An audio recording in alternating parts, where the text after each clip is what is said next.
Hello, Sarah Carson here from The Intelligent Hypnotist, and today I'd like to speak to you about 5 urban myths of hypnosis. And these have come into my world through students asking questions, people posing questions on forums, general talk about hypnosis. So today we're going to address 5 urban myths of hypnosis. The first one is that regression is dangerous. And I really think this comes from the Freudian idea that the subconscious held all the deep, dark, emotional secrets of the past. And that it was the place you had to go to, delving into that past in order to make any kind of change, to drop the clients deeply back into those experiences to resolve them. Well, it is true that sometimes issues are right there in the past and need to be addressed. However, regression as a hypnotic tool is not dangerous. There are ways to be able to take a client back to an earlier event without associating them in so deeply that they relive it. Whoever would want to take somebody back to a really traumatic event and drop them into it? Most certainly not me.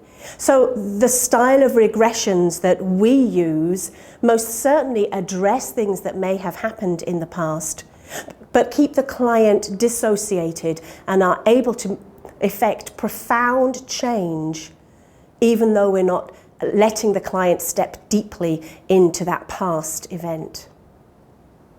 The second urban myth that we're going to address today is that tears are bad.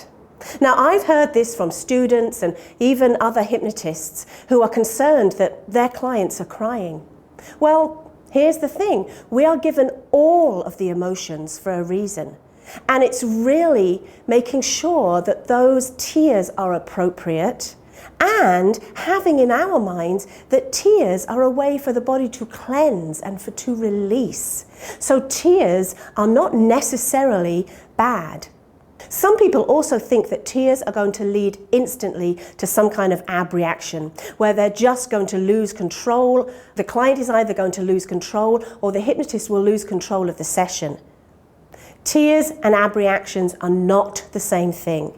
An abreaction is really when someone completely loses control, whereas having a few tears in an appropriate way are absolutely a healthy thing, and they happen frequently in a hypnosis situation because the clients are changing and releasing and letting go. So tears can most certainly be good. Now, the third urban myth is the one session change. And I was kind of led to believe this in my early days of hypnosis. Hypnosis and NLP are the fast change work modalities. Nobody needs to come in for session upon session upon session. They are quick and they are fast, and that's absolutely true. However, sometimes it takes more than one session, and that's absolutely fine. I find now that very often it's 2 sessions, sometimes 3. And I'll sometimes even sell packages of 3 sessions. And clients really like that. And now it also depends on what kind of change your client is coming in for. Are they coming in for therapeutic change, where they have one specific issue that they would like to change? That could most certainly be a 1 session or possibly 2. Or are they coming in for more generative change, more long-term goals that they want to achieve? That most certainly can be more of a coaching relationship and can most certainly be more than 1 session. The fourth urban myth that we're going to talk about today is the idea that the eyes need to be closed in order for trance to be happening. Now, I know a good friend and colleague who goes into some of the deepest, most profound trances with her eyes wide open.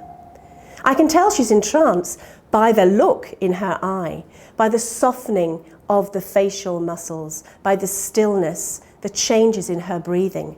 So there are so many different clues that I can read as the hypnotist to let me know that she most certainly is in trance. And for her, one of them is not eye closure. about it for a moment. We all go into natural trances with our eyes open. Maybe we're daydreaming, watching the television or a fantastic movie, or getting really involved in a good book.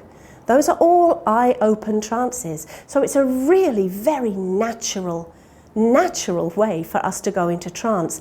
And we can most certainly effect powerful change with eye-open trances.